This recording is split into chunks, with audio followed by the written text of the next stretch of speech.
2:17 a.m., a man collapsed hard onto the polished terminal floor at Reagan National. No ID, no records in any system. Airport medical was blind. Then a mid-level flight attendant named Emily walked over, knelt down, and whispered a single name into his ear. His eyes snapped open. Instantly, the terminal went into full lockdown, and 3 black Suburbans pulled onto the tarmac. The man was a ghost, but the flight attendant knew a name that didn't exist. This is the story of a routine medical emergency that wasn't routine at all. It's about the hidden protocols that activate when someone collapses with no identity, and the one person in the entire terminal who wasn't supposed to recognize him. How did a junior flight attendant know a covert operative's last resort contact code? And what happens when the system designed to contain a secret suddenly has a witness? Emily Vasquez was 26 years old, 4 years with the airline, with a service record so standard it was practically invisible.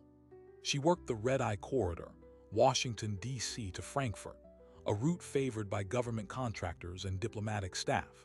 Her training was the same as every flight attendant: 80 hours of emergency medical instruction, recurrent CPR and AED drills every 24 months, and the muscle memory for 1,000 different passenger scenarios. But nothing in the manual covered a man with no heartbeat in his paperwork. The collapse happened at gate B22. The man had been waiting alone, reading a paperback with no distinct cover. Witnesses said he stood up slowly, took 2 steps toward the restroom, and then dropped.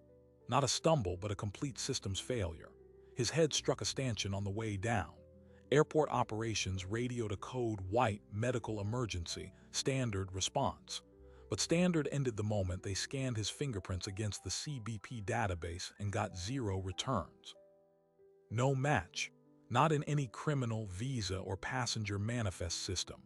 He was, for all official purposes, a blank page bleeding on the floor. This is where the airport's emergency plan, mandated by FAA Regulation Part 139, activated. A medical team from the airport fire station arrived in under 3 minutes. They found a male, early 40s, unresponsive with a weak but steady pulse. No wallet, no phone. The single carry-on bag beside him contained only clothes, all tags removed, and the paperback novel, which was actually a hollowed-out case containing a satellite communicator, dead. They began advanced life support, but they were working blind. In a hospital, a John Doe triggers a specific protocol. In an international terminal, it triggers a security lockdown. While medics worked, airport police began a quiet but frantic back-channel inquiry. They contacted the Transportation Security Administration's intelligence branch. They ran facial recognition against multiple agency watch lists. Every query came back with the same result: no record found. This level of non-existence is statistically almost impossible in the modern world. It's a red flag that signals not an absence of data, but a deliberate and powerful erasure. The deputy security manager made a call he'd only ever rehearsed in drills to a number listed under Unusual Incident Protocol. That call is what sent the first unmarked sedan toward the airport. Meanwhile, Emily was finishing her pre-flight checks on a plane at the adjoining gate. She saw the commotion through the jet bridge windows. A medical emergency was not unusual. Studies show a medical incident occurs in about 1 in every 600 flights. What was unusual was the growing circle of armed airport police, their body language shifting from concern to containment. She saw the lead paramedic look at his tablet, then up at his colleagues and shake his head. No identity.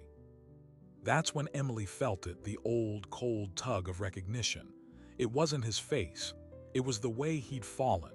Controlled, angled away from public view, even in unconsciousness. A protective crash. She asked her purser if she could go see if they needed help with translation. The purser, distracted, said yes. Emily walked over, her navy blue uniform a passkey through the loosening perimeter. She stood at the edge of the circle, watching as they prepared to load him onto a stretcher. One of the medics reached for the man's wrist to secure it. The man's eyes fluttered open for a fractured second. His gaze, clouded with pain, swept the ceiling lights, the faces, and landed on Emily. It wasn't a look of plea. It was a look of assessment. Then his lips moved, forming a soundless word.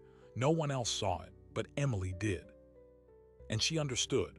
It wasn't a word, it was a number, a 6-digit code delivered in a specific, almost imperceptible rhythm. A rhythm she hadn't heard in 7 years, not since her final briefing in a bland office building in Northern Virginia. It was a duress signal, a beacon for a specific, buried network. The man was telling her he was compromised, and he was telling her who he was. The name he used was Kestrel. Emily's blood went still.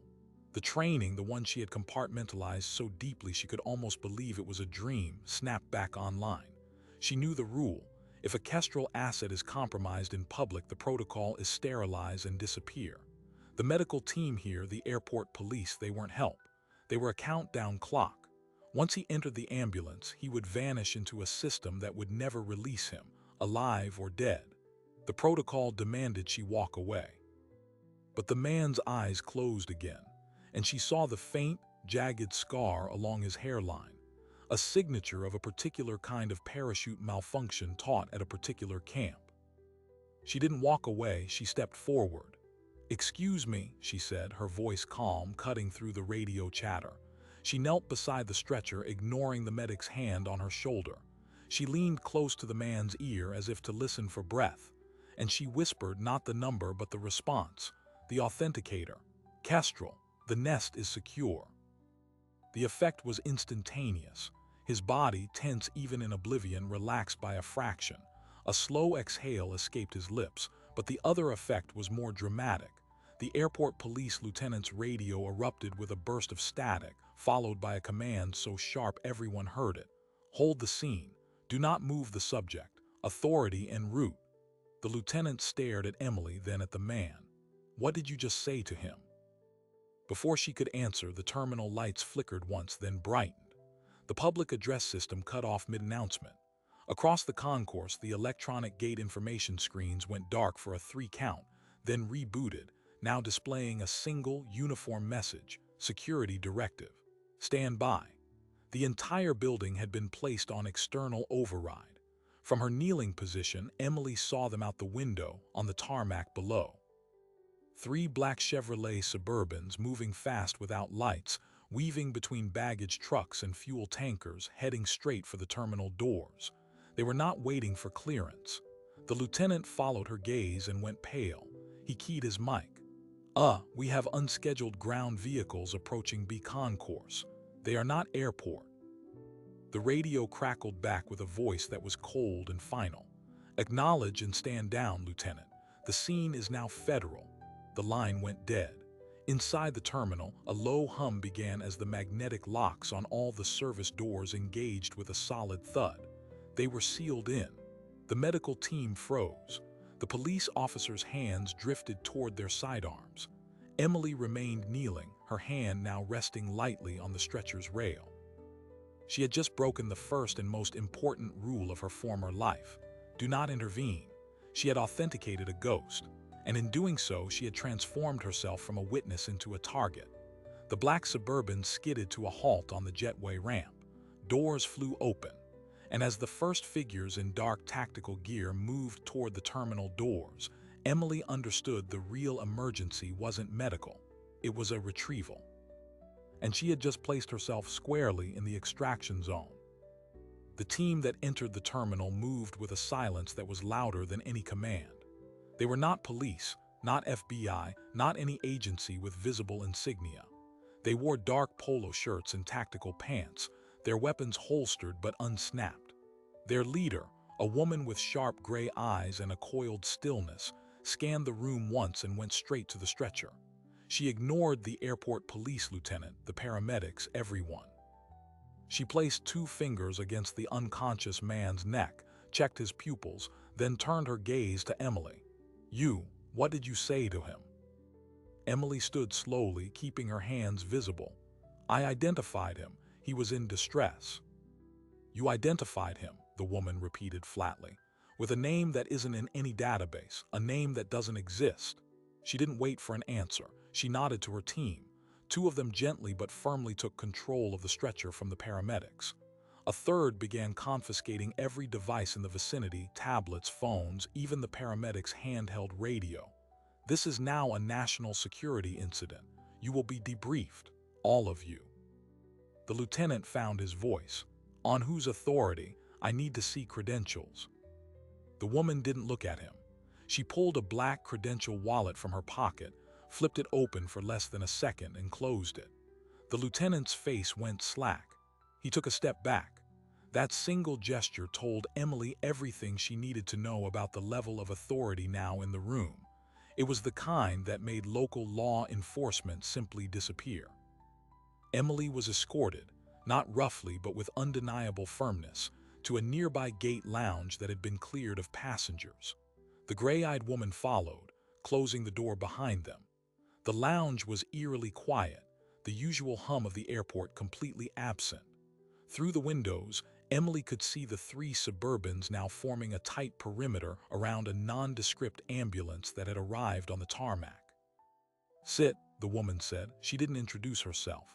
"Your name is Emily Vasquez, 26, employed by Atlantic Air for 4 years, clean record, until tonight."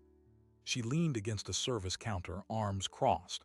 "You just used a code phrase that was retired 7 years ago, a phrase that was part of a verification protocol for a program that was officially terminated. I need to know how you know it." Emily's mind raced.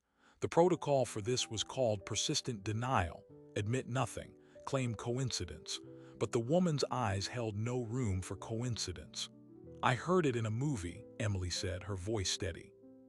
A faint, humorless smile touched the woman's lips. "Try again.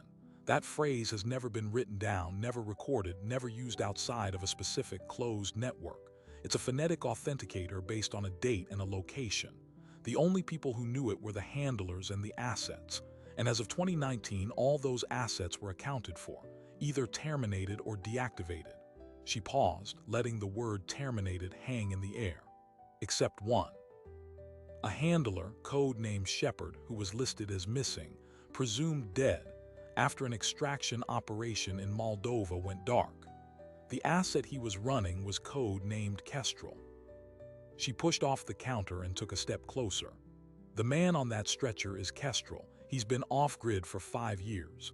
His last known transmission was a distress signal from Kiev, 12 hours before the invasion. We've been looking for him ever since. And you, a flight attendant, just walked up and gave him the all-clear. So I'll ask one more time. How do you know the code?" The air in the room felt thin. Emily's training screamed at her to maintain cover, but her cover was already blown. They knew the phrase, they knew it was hers, they just didn't know why. She made a decision. "I didn't learn it from a movie," she said quietly. "I learned it in a briefing room in Roslyn. The program wasn't terminated, it was folded, and Shepard wasn't my code name, it was my father's." The woman's stillness became absolute. For the first time, her professional mask slipped, revealing a flicker of genuine shock. "John Vasquez." "Yes." "He was reported killed in action, a vehicular accident in Chisinau."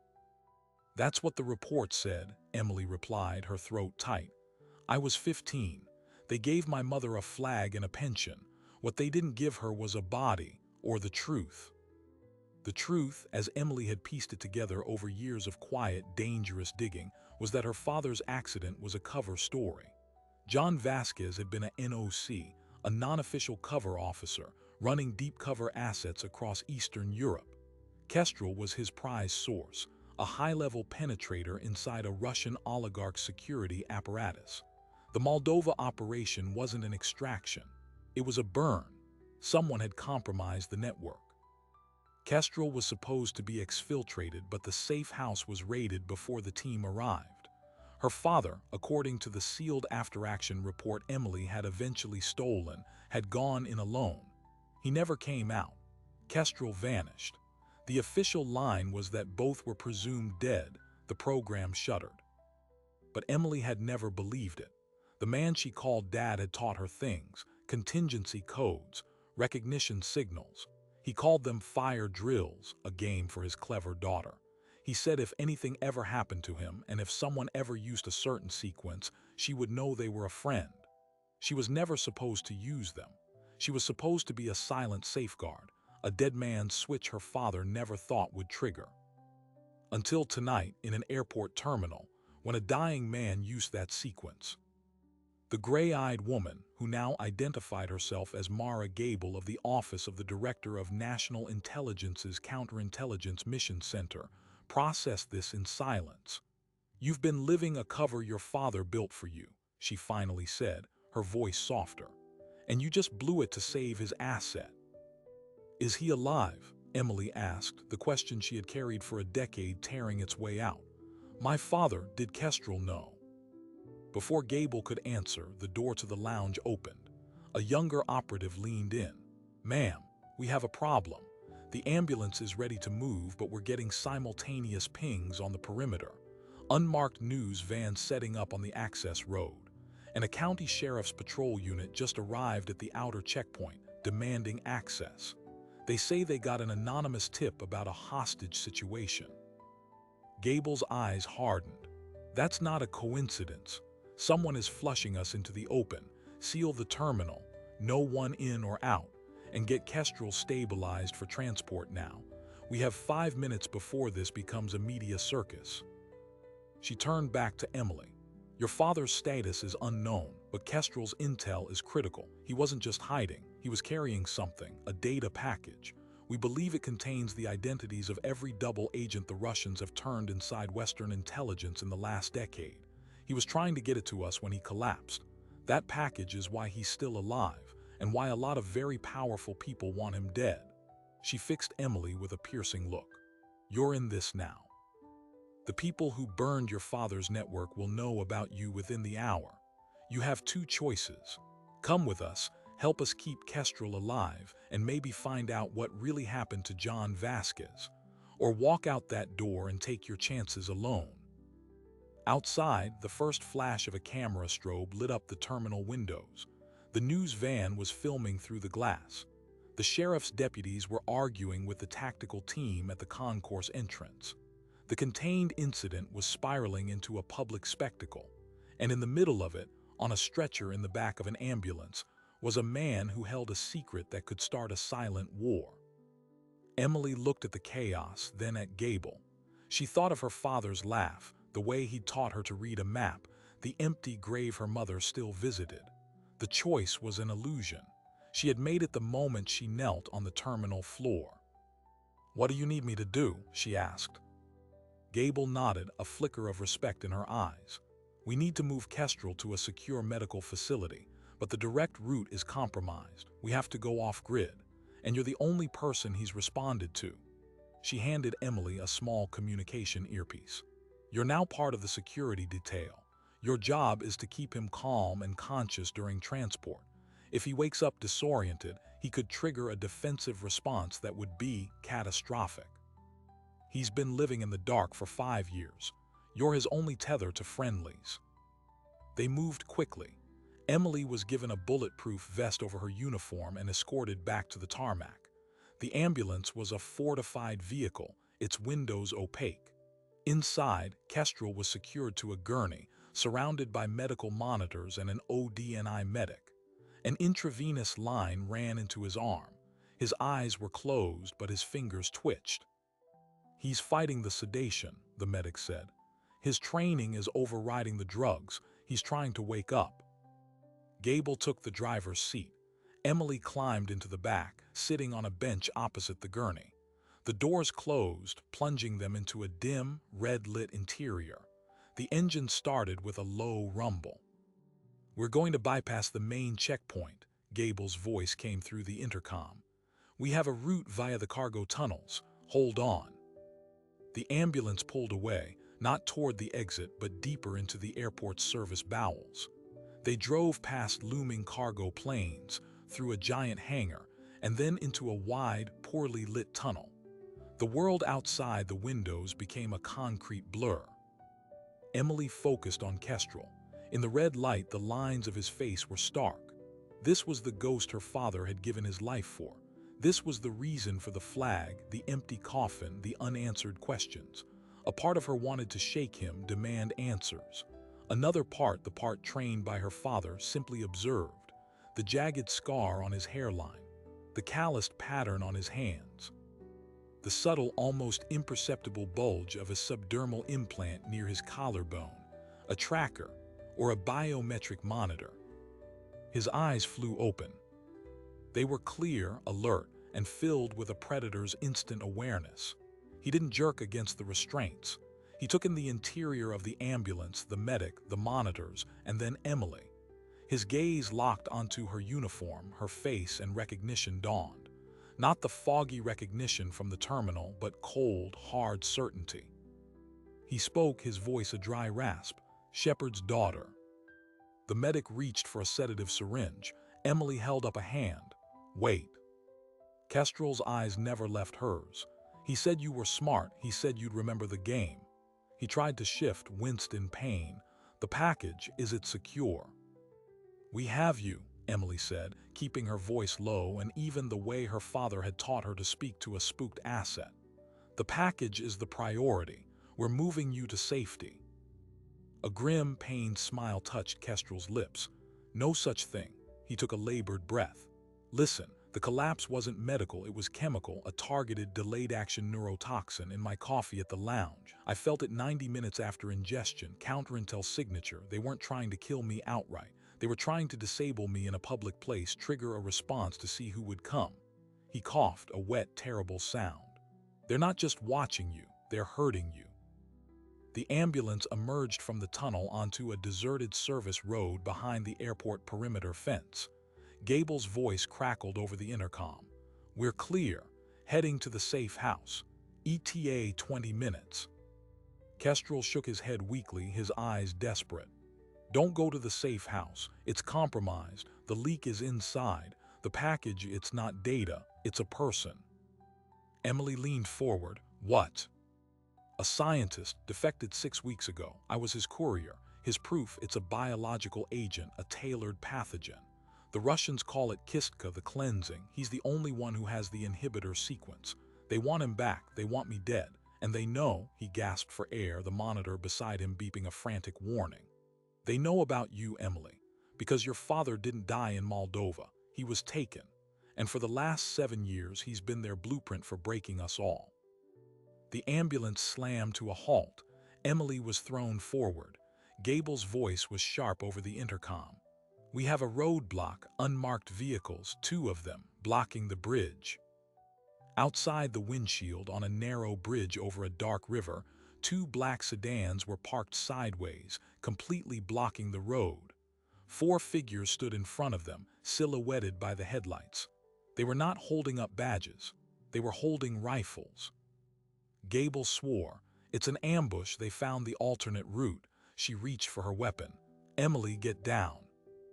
But Emily was looking at Kestrel, whose face was now a mask of resigned fury. "I'm sorry," he whispered. "Tell the scientist the key is in the melody." The first shot didn't come from the roadblock. It came from above. A high-powered round smashed through the roof of the ambulance, hitting the medic in the shoulder. He cried out, falling back. The monitor next to Kestrel exploded in a shower of sparks. They weren't just blocked in, they were surrounded.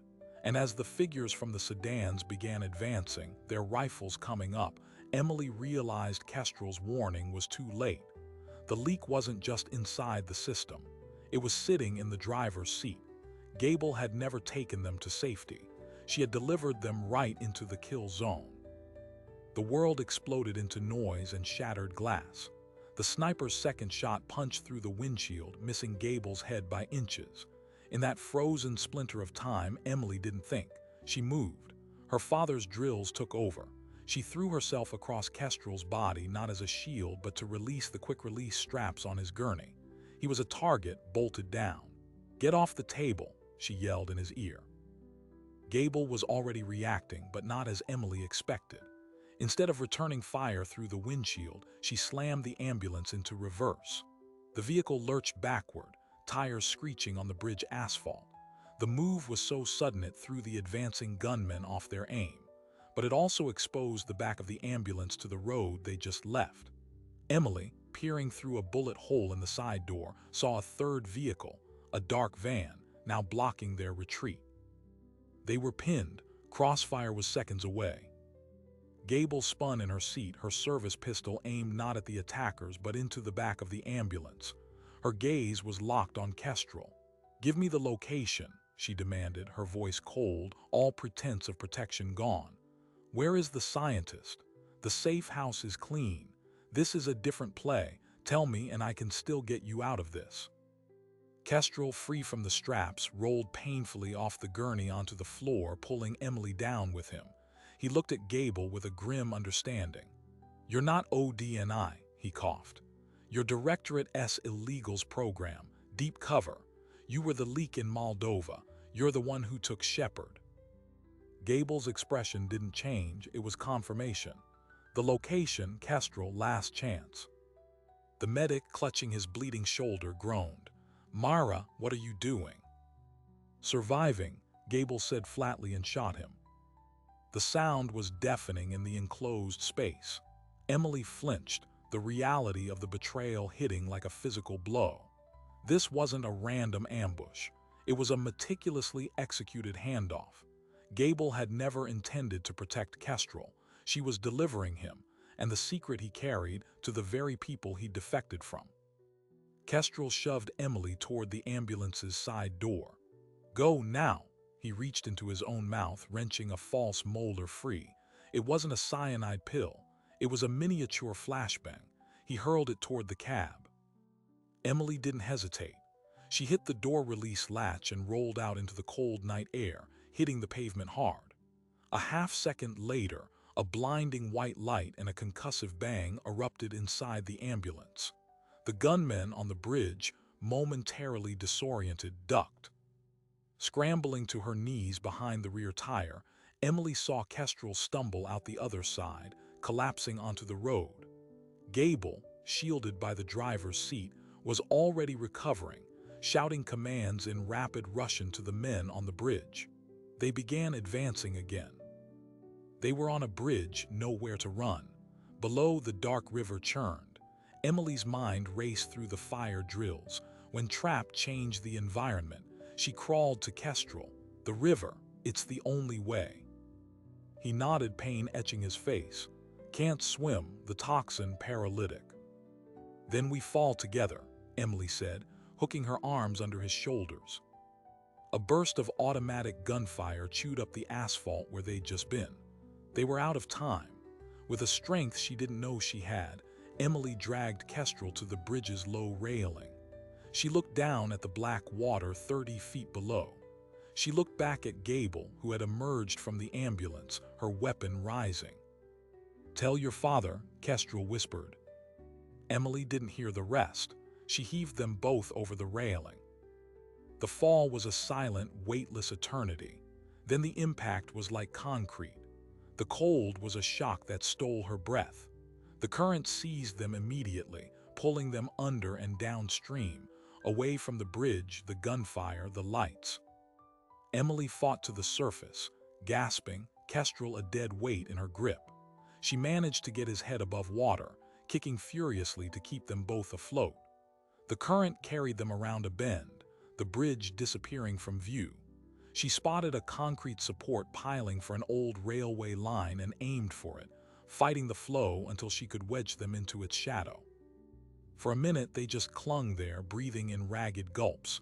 The sounds of pursuit faded, replaced by the rush of water. They were alive. They were off the grid, and they were completely, utterly stranded. Kestrel was fatting fast. The cold water and the neurotoxin were a lethal combination. His lips were blue. "Listen," he said, each word a struggle. "The scientist, Dr. Lev Andrei, virologist, defected with a sample and the cure, not a data file, a physical culture. He's at a private biocontainment lab called the Florence Facility, Maryland. Grid reference 7 Alpha 3 Charlie 9er. Emily committed it to memory. What is Kistka? Aerosol population scale, targets specific genetic markers. They called it an ethnicity weapon, a myth until Andreev proved it was real. He built the inhibitor, then stole it. I was his exit plan." Kestrel's body shuddered violently. "Your father, he discovered the program's true purpose, not state security, Profit. Auction to the highest bidder. That's why they took him, not to break him, to finish his work. The pieces, terrible and vast, began to click into place for Emily. Her father wasn't a random casualty of espionage. He was a prisoner of conscience, his expertise forced into building a nightmare, and she had just stumbled into the middle of its culmination. Gable, she works for the buyers, Kestrel gasped. A private consortium. They don't want the inhibitor destroyed. They want to own it to control the cure and the disease. He gripped Emily's arm with surprising force. You must get to Andrev, get the sample and the inhibitor to the only person Gable's network can't touch. General Charles Rourke, retired, Joint Chiefs. He was Shepard's first commander. He's clean. He's off-grid in Vermont. Find him. How do I find a retired general? Emily asked, desperation creeping in. Your father, he left a trail. For you, check your birthday, the year you turned 10. Kestrel's eyes started to lose focus. The melody, it's a frequency, unlocks the proof. A distant engine roar echoed over the water. A spotlight swept the river. They'd been found. Go, Kestrel said, pushing her away. My part is done, finish his. I'm not leaving you. You are, he said, with the finality of a man making his last play. He let go of the piling and let the current take him, spinning him out into the main flow, a deliberate, moving target. The spotlight locked onto him. Shouts echoed. Emily, hidden in the shadow, pressed herself against the cold concrete, her heart hammering. She watched as a rigid-hull inflatable boat powered toward Kestrel's floating form. They fished him out, not gently. He wasn't moving. Then the spotlight began sweeping the riverbanks, searching for her. She had seconds. Taking a deep breath, she submerged, kicking away from the piling, letting the current carry her underwater as far as her burning lungs would allow. She surfaced behind a tangled mass of driftwood, gasping silently. The spotlight passed over her. She dove again. For what felt like an hour, she played a desperate game of cat and mouse in the icy water, moving from cover to cover, working her way toward the distant, darker silhouette of the riverbank. Exhaustion threatened to pull her under. The uniform was a lead weight. Her fingers were numb. Finally, her feet touched slick mud. She crawled out of the river, collapsing into the reeds of the bank, shaking uncontrollably. She was miles from the airport in the middle of nowhere, hunted, with a secret that could trigger a global catastrophe. But she had a name, Dr. Lev Andreev, the Florence facility, and a clue left by her father years ago. Check your birthday, the year you turned 10. Shivering, her mind dragged up a memory. Her 10th birthday. Her father had given her an old, bulky portable radio, the kind with a shortwave band. He said it was for listening to baseball games from far away. But he'd spent hours with her, tuning it, showing her how to find specific, strange frequencies filled with static and number stations. One frequency, he said, was their special channel. He'd made her memorize it, 6.525 megahertz. He'd called it their birthday channel, a private joke. She'd never used it. After he was declared dead, she'd packed the radio away, a painful relic. It wasn't a toy. It was a dead drop receiver. She needed to get to her apartment. Everything she needed was there. The radio, dry clothes, money. But her apartment would be the first place they'd watch. Gable knew her identity. She had to assume every known location was compromised. First, she had to get off this riverbank. Using the tree line for cover, she began moving inland, toward the distant glow of highway lights. Every sound made her jump. Every car that passed on the road above sent her diving into the ditch. After an hour of stumbling through the dark, she reached a small, closed gas station. The payphone outside was a relic, but it worked. She had one person she could call, not a friend, a contact. Her father's oldest brother, Uncle Danny, who ran a long-haul trucking company out of Harrisburg. They'd never been close, but he was family, and more importantly, he was entirely outside the intelligence world. He answered on the fourth ring, voice thick with sleep. Uncle Danny, it's Emily. I'm in trouble. I need a ride. No questions. Can you send a truck to pick up a package at the following coordinates?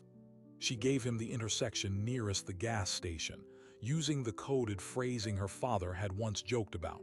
A package meant a person in distress. Danny was silent for a long moment. Then all the sleep was gone from his voice. "John's girl," he said quietly. "I wondered if this day would come. A rig will be there in 90 minutes. Driver's name is Mac. He'll ask you what you think of the Pirates' chances this year. You tell him they'll steal the pennant. You got that?" "I've got it," Emily said, tears of relief mixing with the river water on her cheeks. "Stay out of sight, kid," Danny said and hung up. The 90-minute wait was agony. Emily hid behind a dumpster, watching the empty road. Just as dawn began to lighten the sky, a massive 18-wheeler with Vasquez freight on the cab rumbled into the lot. A burly man in a baseball cap climbed out, stretched, and ambled toward the payphone. Emily stepped out of the shadows. "Terrible night for baseball," the man, Max, said, not looking at her. "They'll steal the pennant," Emily replied, her voice hoarse. He nodded, jerked his thumb toward the truck. "Get in the sleeper cab. There's a bag with clothes. We're hitting the road. Your uncle said you need to disappear for a bit. We can do that." The sleeper cab was a tiny sanctuary. In a duffel bag, she found jeans, a sweater, socks, and a burner phone. As the truck merged onto the highway, heading west away from D.C., Emily allowed herself to feel the full weight of the last 12 hours. She had been betrayed, shot at, nearly drowned, and was now a fugitive. And she held the key to finding a man who held the key to stopping a bioweapon. She powered on the burner phone. There was one text message from an unknown number. It read, "Kestrel secure, package location compromised, burn all known endpoints, good luck." It was unsigned, but the phrasing was formal, military. Could it be from someone else in ODNI, an ally in the dark, or was it another trap? It didn't matter. She had her own endpoint, her apartment. It was a risk, but the radio was the only link to her father's trail. She had to take it. She directed Mac to drop her off at a shopping mall a few miles from her apartment complex. From there, she took a bus, then walked the last half-mile, observing her building from a distance for an hour. No suspicious vans, no obvious watchers. It looked normal. Using a back entrance and the service stairs, she made it to her door. Her hands trembled as she unlocked it. The apartment was exactly as she'd left it. Too normal.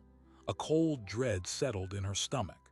She went straight to her closet, moved a box of winter clothes, and pulled out the old shortwave radio, dusty but intact. She plugged it in, the dial lighting up with a soft orange glow. She tuned it to 6.525 megahertz. Static hissed. She waited. For 10 minutes there was nothing. Then a faint, clear tone cut through the noise. It was a simple, repeating sequence of 5 notes. A child's melody. "Twinkle, twinkle, little star." Her breath caught. This was it, the melody, Kestrel's last clue. The key is in the melody. As the notes played on a loop, Emily noticed a pattern. The sequence repeated, but the 5th note was slightly different every 3rd cycle. Flat. It was a modulation, a digital signal hidden in an analog sound. She needed a computer to decode it. She booted up her laptop, connected it to the radio's audio output with a cable, and opened a basic audio analysis program. She recorded the signal. The software's spectrogram display showed the clear, steady tones and the subtle distortion on the 5th note.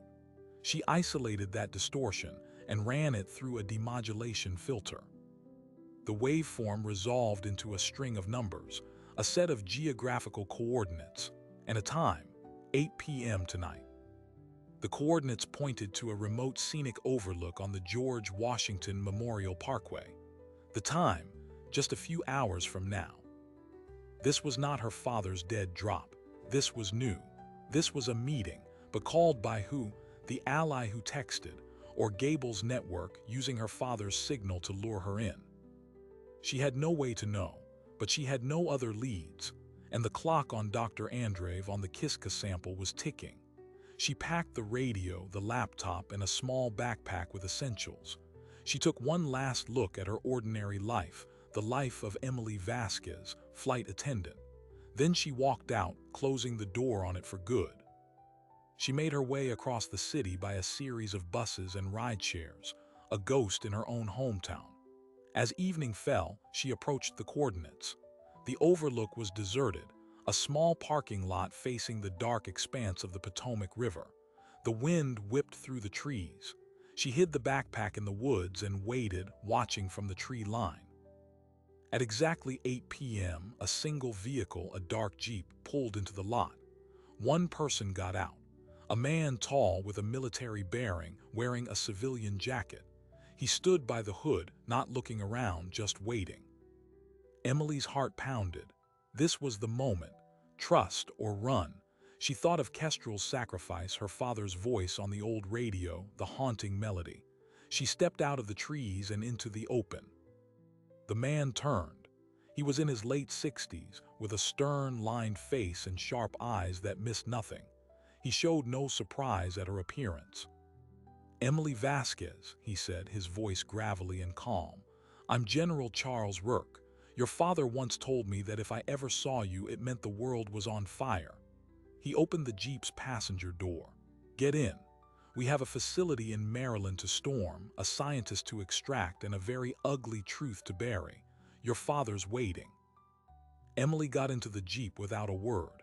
General Rourke didn't speak either, just put the vehicle in gear and pulled back onto the parkway, driving with a calm, deliberate speed that didn't attract attention. After 5 minutes of silence, he reached into the back seat and handed her a thermos. "Coffee. Black. You look like you need it."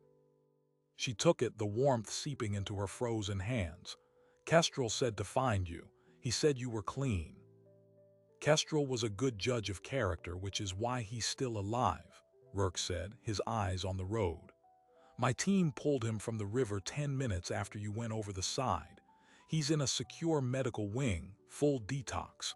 He'll make it. The text you got was from my signals man." The relief was so profound it felt like a physical ache. "And my father." Rourke's jaw tightened. "John is alive. He's being held at the same facility we're going to.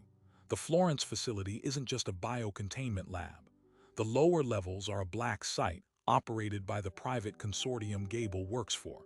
They call it the workshop.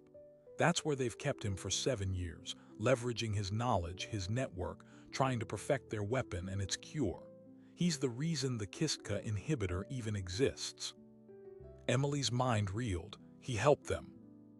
"Under duress that would break mountains," Rourke said sharply. "But yes, he helped stabilize the pathogen and engineer the inhibitor. His condition for cooperation was that the inhibitor would be rendered inert, a placebo. He built in a fail-safe. The real active inhibitor requires a final chemical catalyst that only he knows. It's not on any formula, it's in his head. That's why they keep him alive. And that's why Dr. Andreev, the defector, is so valuable. Andreev independently discovered the same catalyst. He has the proof that can unlock the real cure." "So we're not just extracting a scientist," Emily said, the mission coming into terrible focus. "We're extracting the only 2 people on Earth who can activate the cure." "Correct, and we have a window." Gable's ambush failed. Her superiors are spooked.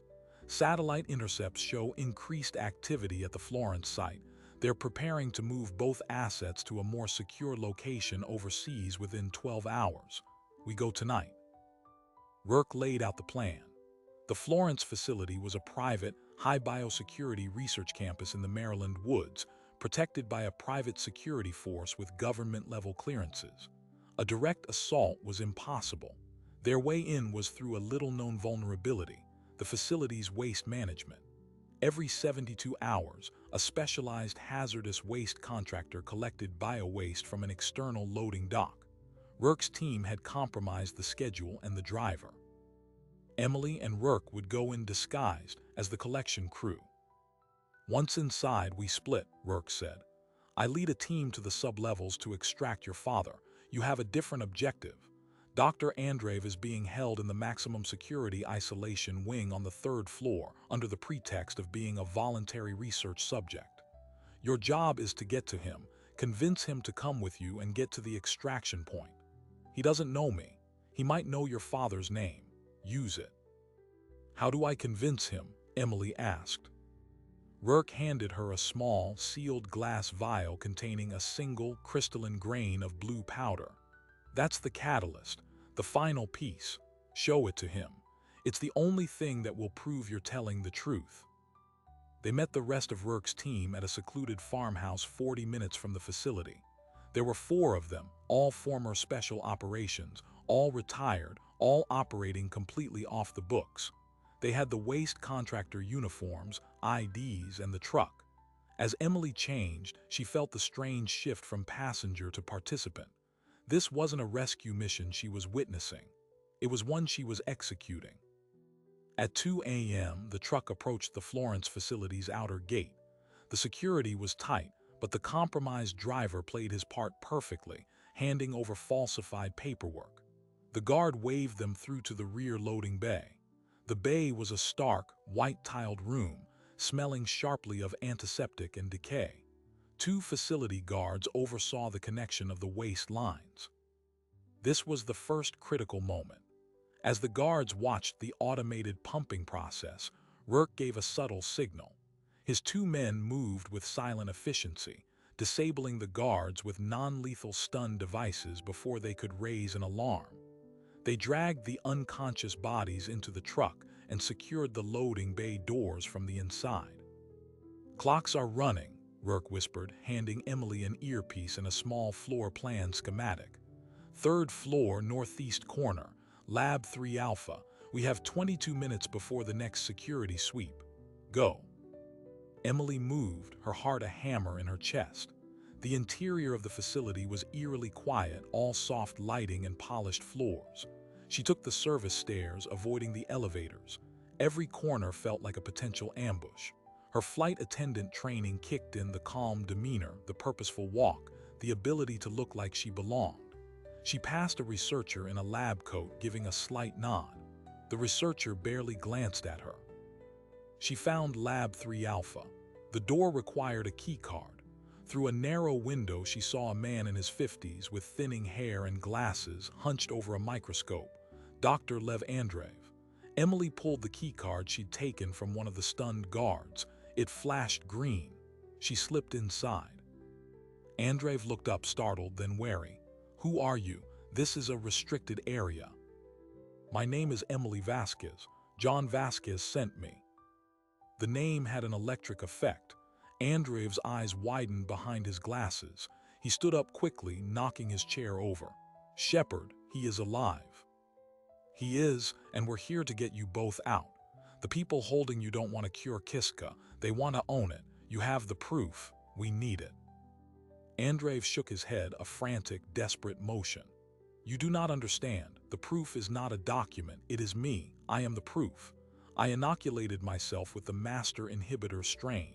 My blood is the only stable culture. The sample I carried, it was a decoy. The real cure is in my body. That is why they keep me in this lab. They are harvesting my plasma, trying to reverse engineer it." The revelation was staggering. Kestrel hadn't been carrying a data drive or a vial. He'd been carrying a human being. Andreev wasn't just a scientist. He was the living repository.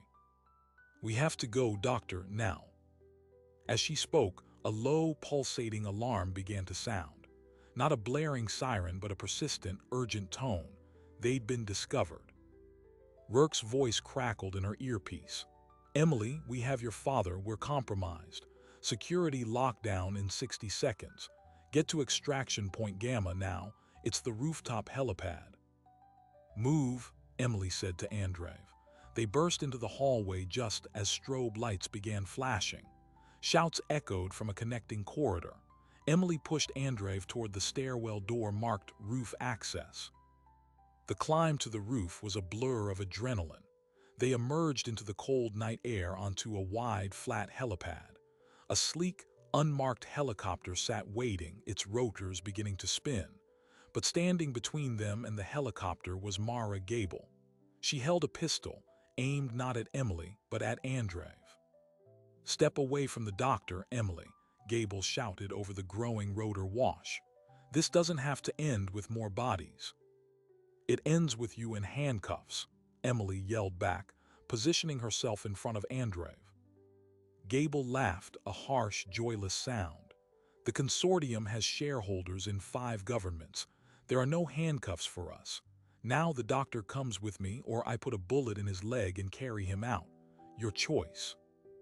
Before Emily could respond, a new voice cut through the noise. Stand down, Mara. From the opposite rooftop access door, supported by General Rourke, emerged John Vasquez.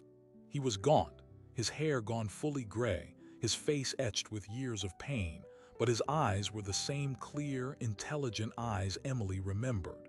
He stood upright, defying his obvious weakness.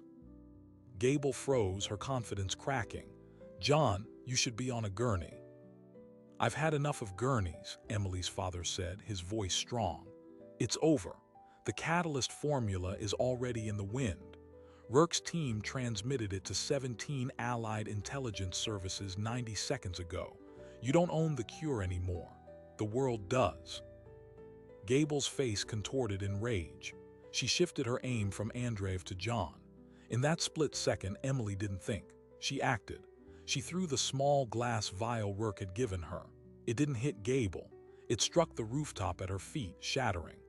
The blue crystalline powder erupted into a cloud of intense, non-toxic smoke, a military-grade obscurant. In the sudden, thick haze, Emily tackled Andreev to the ground. A gunshot echoed, wild. Rourke returned fire. There was a cry of pain. When the smoke began to clear, Gable was on her knees, clutching her shoulder, her weapon skittered away. Rourke stood over her, his weapon trained.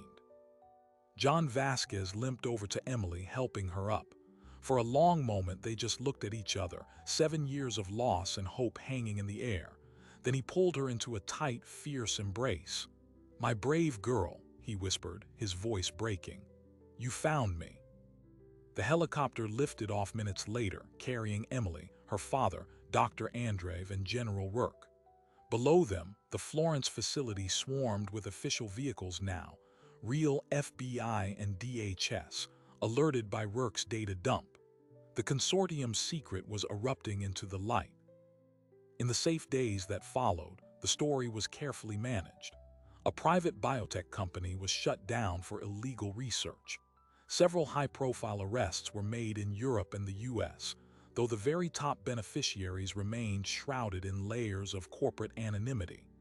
Mara Gable, facing a lifetime of charges, began negotiating for immunity, her testimony slowly unraveling the network.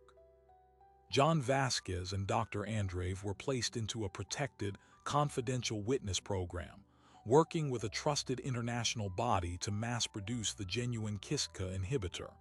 The bioweapon itself, they confirmed, had never been deployed. The threat was neutralized. Kestrel recovered. He received a full pardon and a new identity.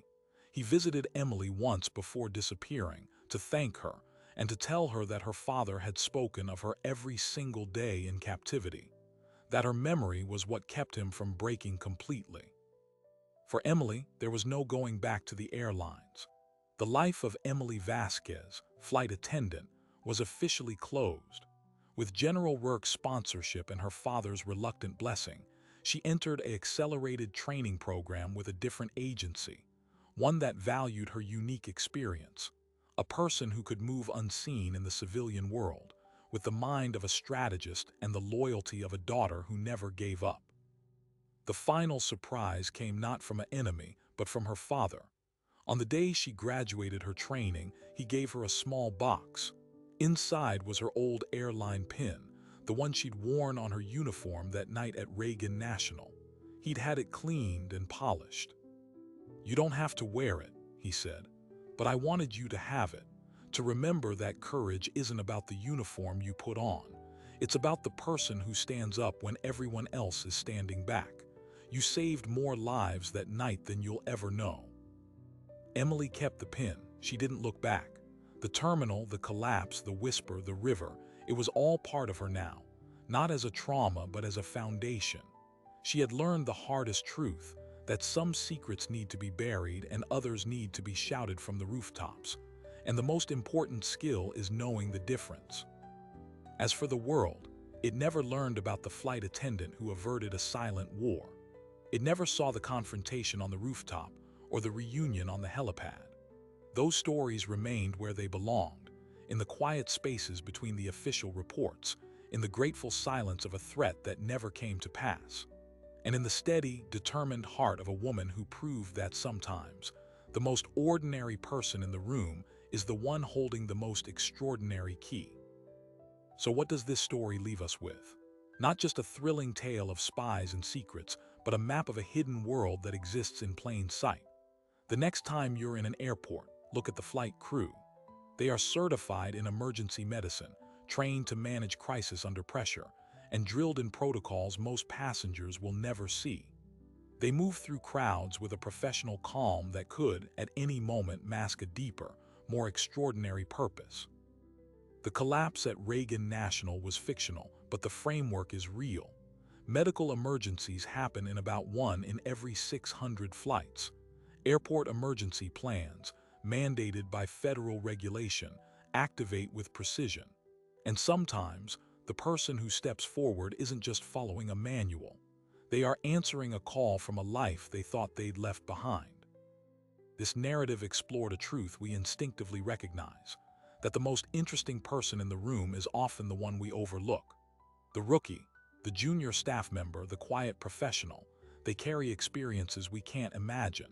For every Emily Vasquez in this story, there are countless real people whose pasts have equipped them with unique, even crucial knowledge. It asks us a lingering question. What unseen threads of loyalty, memory, and skill are woven into the fabric of our ordinary days? The real tension isn't between governments and spies. It's between the life we present and the history we carry. It's about the moment that history becomes relevant again, forcing a choice between the safety of anonymity and the risk of doing what's right. Emily's choice to kneel on that terminal floor wasn't about reviving a career. It was about honoring a debt, about connecting two broken pieces of a story that needed to be made whole. Her journey reminds us that resolution is rarely a public victory. More often, it's a quiet extraction, a secured truth, a family reunited in secret. The real battles for our safety are won in shadows, by people who then return to their quiet lives, their uniforms hanging in the closet, their extraordinary day done. These stories survive because we choose to listen to them. They remind us that competence wears many faces, that courage is often a whisper, not a shout, and that the system, for all its flaws, sometimes relies on the decency of a single individual to function. If this story resonated with you, if you believe in the quiet heroes, the overlooked professionals, and the hidden connections that hold our world together, then do something simple. Hit subscribe. By subscribing, you tell the algorithm that these narratives matter. You help ensure that the next story of ordinary people facing extraordinary moments finds its audience. Because somewhere right now, someone is going about their normal day, their past tucked away, their unique skills dormant. And somewhere, a clock is ticking down to the moment they'll need to use them. Thank you for watching.